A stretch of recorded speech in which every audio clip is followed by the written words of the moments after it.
Você sabia que a hipertensão mata 9,4 milhões de pessoas em todo o mundo? Os dados são da Organização Mundial de Saúde. Já no Brasil, de acordo com dados do Ministério da Saúde, cerca de 30 milhões de brasileiros têm hipertensão e outros 12 milhões nem desconfiam que possuem a doença. Quer saber como não colocar a sua saúde em risco? É só não perder o programa de hoje, porque o Viva Saúde já está no ar.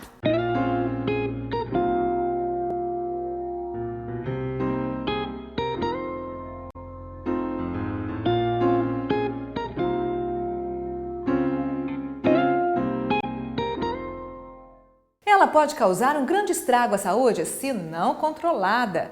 A hipertensão é o tema do programa de hoje. Para falar sobre esse assunto, aqui com a gente o cardiologista Ricardo Queiroga. Ricardo, primeiro, muito obrigada por ter aceito o nosso convite de participar do nosso programa. E segundo, o que é a hipertensão arterial?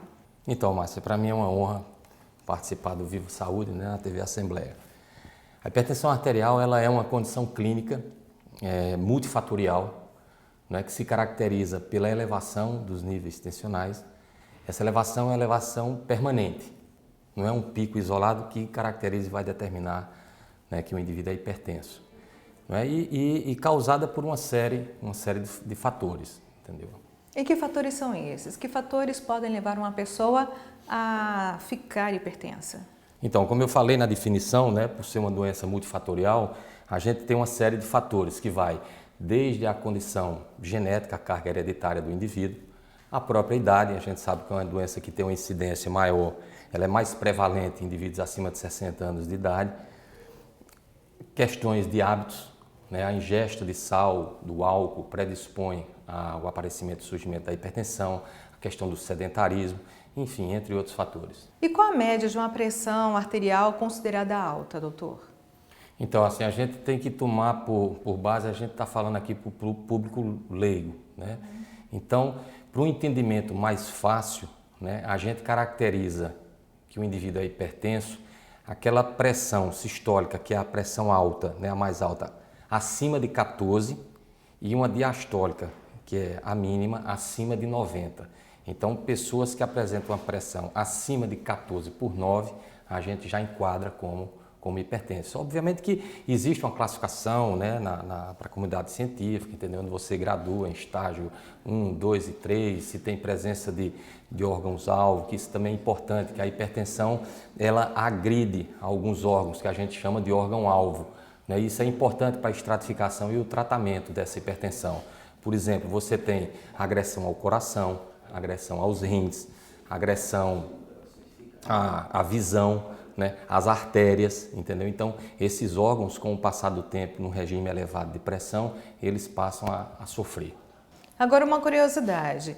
Tem pessoas que têm uma pressão considerada baixa, porém normal. Normal, mas porém baixa, 10/7. Quando uma pessoa que possui esse tipo de pressão, ela sabe que está com pressão alta, por exemplo, se ela verificar a pressão e tiver 12, já está alta para ela? Não, assim, a pressão, quanto menor o nível da pressão, melhor para o indivíduo.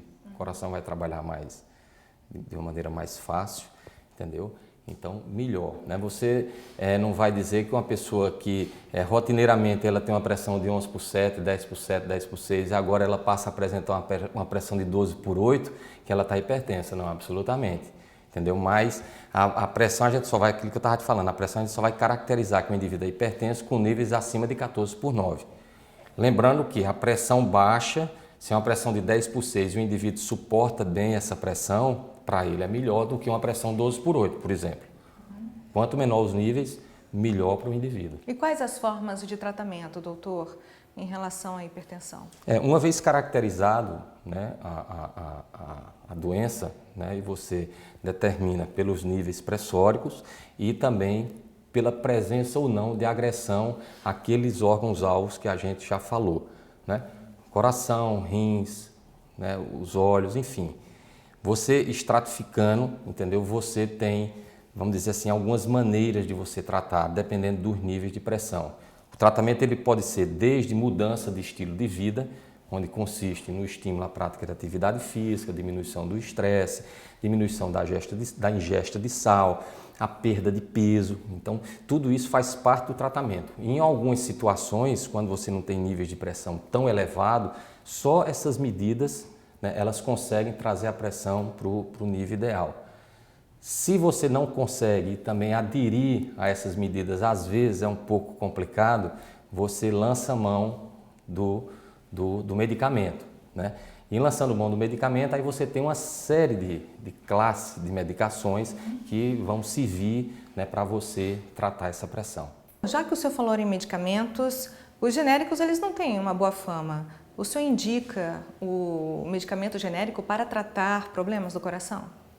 Indico sim, né? E é importante a gente abordar uma questão, né, nessa discussão em relação ao tratamento, que assim, a hipertensão ela tem uma alta prevalência, tá certo? No entanto, ela tem, vamos dizer assim, um baixo controle.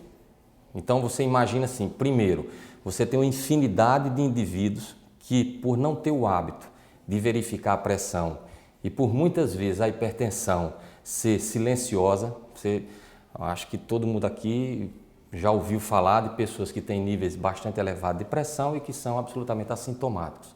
Então, não tem o hábito de verificar essa pressão, é hipertenso e não se faz o diagnóstico porque ele não sente nada. Daqueles que sentem alguma coisa e procuram um médico, poucos aderem ao tratamento, porque muitas vezes são assintomáticos. Daqueles que aderem ao tratamento, entendeu?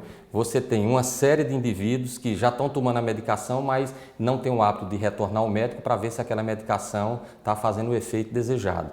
E só uma pequena parcela realmente vão ter o diagnóstico, vão estar tomando a medicação, vão estar fazendo o tratamento e vão estar com os níveis de pressão adequados. Em relação ao que você perguntou, a questão do genérico, sim, a gente utiliza o genérico na minha prática clínica, eu utilizo o genérico até mesmo porque a gente tem que adequar também a questão financeira, né? O genérico, não tem a dúvida nenhuma que foi um grande avanço, entendeu? Os remédios de marca, na maioria das vezes, têm um custo elevado e nem todo mundo tem disponibilidade financeira para poder adquirir essas medicações. Agora, o que precisa entender é assim, se aquele medicamento, não é o fato de ser genérico que o medicamento vai ser fraco, não é isso. Às vezes é a hipertensão que é muito severa e a medicação e a dose da medicação não está sendo suficiente para poder trazer ela para os níveis normais. Mas, enfim, em resumo, nós utilizamos os genéricos no tratamento da hipertensão também. Doutor, muita gente costuma verificar a pressão arterial em casa. E isso significa algum risco para a saúde? E qual a diferença entre o aparelho tradicional, digamos assim, para o digital? São confiáveis? São confiáveis, né? Assim, agora o importante é assim, eles descalibram com muita facilidade os digitais. Então, tem paciente meu que, doutor, eu queria comprar um aparelho, aquele digital que põe a pilha e que vê, é fácil. Orienta. O ideal era que a gente dissesse assim, não, o ideal é um profissional da área da saúde que verificasse a sua pressão, mas nem todo mundo tem acesso a um profissional para poder estar verificando. O que eu oriento é assim, traz o seu aparelho, né, quando você vier na consulta, entendeu? E a gente verifica no tradicional, né, que é, vamos dizer assim, ele descalibra com menos facilidade e a gente compara para até com uma forma de calibrar, você está entendendo?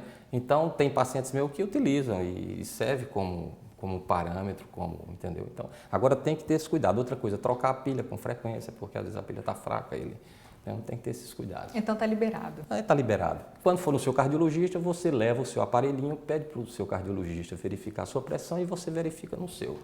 E aí compara as duas. Doutor Ricardo, agora a gente vai dar uma pequena pausa para o nosso intervalo e o Viva Saúde volta já já. Continue ligado.